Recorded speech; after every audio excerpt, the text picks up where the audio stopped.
مشاهدينا الكرام، السلام عليكم ورحمة الله تعالى وبركاته.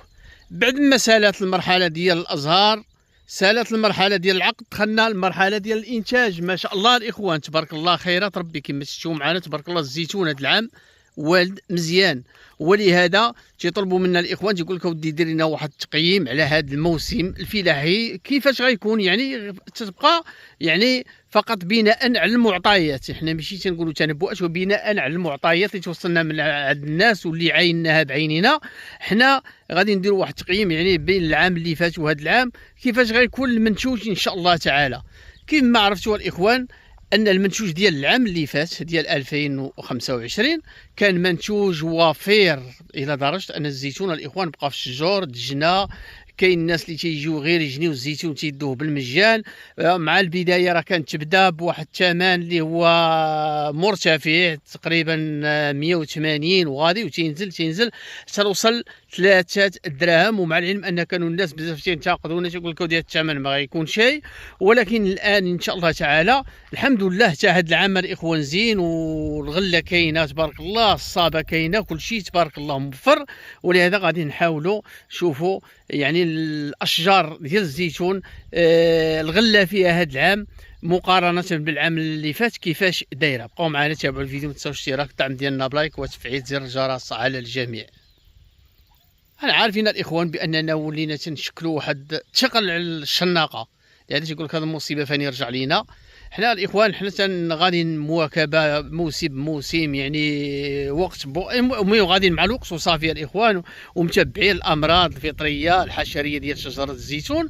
ولكن اليوم غادي نتكلموا على يعني كي دايره الغله ديال هذا العام بعد ما انتهت مرحله العقد وثبتت المرحله ديال العقد. كما تشوفون معنا الزيتون ثابت الاخوان، يعني نسبه قليله اللي طيح، يعني واخا تكون الحراره دابا غادي يبدا يتكمش، غيبدا يتجمع الاخوان.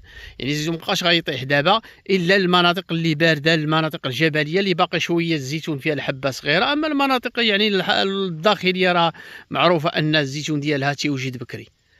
المهم مقارنه بالموسم ديال الزيتون ديال العام الماضي راه تنشوفوا ان يعني الناس تيتشكاو، يعني الناس اللي داو الغله مزيان العام اللي فات اللي عطاهم الزيتون نسبه 100%، انهم تيقول لك اودي راه ما عندناش هذا العام. هذا من جهه، ومن جهه اخرى الناس اللي عندهم الشجر ديال البور ما شاء الله معلق الاخوان، معلق مزيان.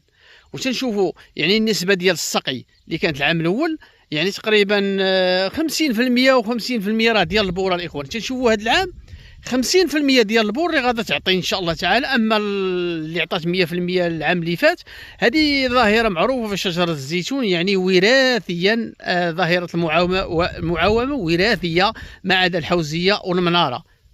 الحوزيه والمناره عام تيعطوا 100% وعام تيعطوا 50% 60%. الناس اللي عطاتهم العام اللي فات هذا العام غتعطيهم تقريبا النص ديال الغله اللي فاتت. هذا الشيء مبني على المعطيات الاخوان، ماشي غير نقلمز كما تنقولوا لكم، وانما راه مبني وتجربه ديال تقريبا راه ما شاء الله راه 18 سنه وغادي ل 20 سنه الاخوان. هذا الشيء مبني على معطيات كما قلنا لكم. بالنسبه للاربيكوين، الكرونيكي، الاربوزانا، يعني هادو تيعطوا كل عام، هادو ما كاينش مشكل. المشكل فين كاين؟ في الشجر البلدي، بيشولين ماروكان، الحوزيه، المناره. هذه تنهضر مع الناس الفلاحه اللي عارفين اشنو يعني الهضره ديالي تيذوقوها. المهم عارفين هاد الهضره واش صحيحه ولا ماشي صحيحه.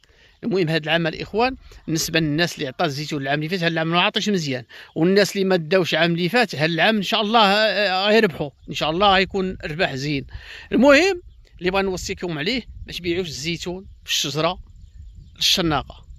خلي الزيتون ديالك في الشجره حتى يلحق الاجل ديالو، تبيع بالرخا ولا تبيع بالغلا، هذاك الشيء تيبقى يعني كل باب يعني الارزاق بيد الله. ما نمشيش نبيعو، اما تصدق مشموت، اما الى غلا الزيتون مثلا اذا كان الزيتون غالي تيديه، وإلا طاح الزيتون يقدر يسمح لك في العربون كما طرا الاخوان العام اللي فات. راه باعوه وبقى راهنين لهم الجرادي حتى الزيتون، وواحد النسبه كبيره اللي بقى فيها الزيتون وما عطاتش الغله هذا العام. هذا تنقول الاخوان ردوا بالكم، يعني الزيتون خلوه في الشجره حتى تبيعوه، يعني تجنيوه وتبيعوه لروسكم، يعني ماشي مشكل، بيعيه بالغلا ولا بالرص. المهم على العموم غيكون الثمن مزيان هذا العام الاخوان. هذا تنصح الفلاحه. حنا الاخوان حنا مع الفلاح ومع المستهلك. الفلاح ما يبيعش الزيتون، يعني ما يبيعوش بواحد الثمن يعني باغي غير يتفك. لا، الرزق عند الله، الرزق عند الله. خلي الغله ديالك وخلي رزقك، والرزق راه عند الله، كل تيغنيه الله من الفضل ديالو. يعني الله غني عن العالمين الاخوان، الله تيغني كل شيء. يعني هذه واحد الفكره اللي بغيت نضيفها للاخوان قبل ما يلحقاش قريب. كاين اللي غيبدا يبيع الاخوان الزيتون دابا في الشجره، ولكن نصح الاخوان يتمهلوا. ما يعني بزاف الناس اللي داروا بالوصيه ديالنا العام اللي فات قلت لهم جنوا بيعوا في الاول وباعوا الحمد لله وباعوا بالثمن. والناس اللي كانوا تينتقدون تيقول لك راك تغمس ب 60 ريال، راك تغمس ب 8 ريال، بقى حياك الحي حتى باعوه بجوج دراهم 30 ريال وبقى في الشجره وغير تلاح وغير ضاع. المهم الاخوان هذا هو النصيحه اللي تنصح الاخوان الفلاحه. تهلاو في الزيتون، راه شجره مباركه والحمد لله راه فيها الخير والبركه.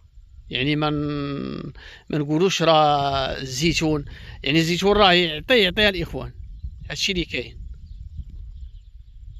وتبارك الله الحبه في هذا الحجم، يعني الزيتون في هذا الحجم هذا يعني ما تيبقاش معرض للافات ديال بحال الحراره، بحال يعني حتى جات الحراره يقدر يتيلوى واحد شويه. ولكن ضروري الماء، هذه المرحله ضروري من الماء الاخوان، ضروري ما نسقيوه، وضروري الماء، ضروري الماء. تنقولها ونعاودها، ضروري من الماء. الماء هو كل شيء الاخوان. الا ما درناش الماء راه واخا نديرو فوسفور، واخا نديرو الغبار، واخا نديرو واش نديرو، راه ما كاين حتى شي نتيجه. راكم تشوفوا تبارك الله الزيتون هذا العام راه داير الغله.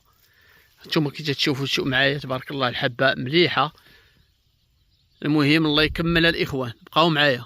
والزيتون اللي تشوفوا معايا راه ديال البور، ها هو ديال البور الاخوان. تشوفوا ما شاء الله خيرات ربي، راه معلق الغله بالمعقول، ها هو مزيان. وهذاك الشيء علاش قلت لكم دابا فاتت مرحله العقد ودخلنا لمرحله الانتاج، مرحله الغله. ولهذا دابا خاصنا نرشوا، يعني درنا البوطاس، درنا الفوسفور. يعني دائما خاصنا نعطوها دابا الكالسيوم الاخوان باش الحبه تكون مليحه وتكون صحيحه، وتكون حتى الجلده ديالها مزيانه وما تعرش لذبابه الزيتون، لان ذبابه الزيتون عزيز عليها الحبه اللي تكون رهيفه. وبالنسبه للناس اللي عندهم الغله مازال رقيقه، ما عليهم الا يديروا البوطاس. البوطاس الاخوان تيغلظ الحبه وتيعطيها الجوده وتيحميها كذلك حتى يزيدها واحد القوه باش ما تطيحش. يعني هذا من جهه اخرى. المهم تشوفوا معنا تبارك الله الزيتون.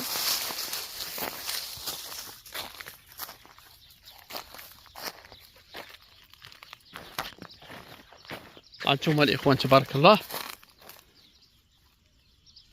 خاصو غير يغلاض شويه، نعطوه البوطاس غادي يغلاض وغادي يشد مزيان كما تشوفوا معنا. وما السقا راه كاينه الاخوان، هي الارض راه باقا راويه من العام اللي فات، يعني من الشتا اللي جات تبارك الله، وهو راه خيرات الاخوان. المهم كان هذا هو الفيديو ديالنا. تنشكركم على المتابعه والدعم ديالكم، والى اللقاء.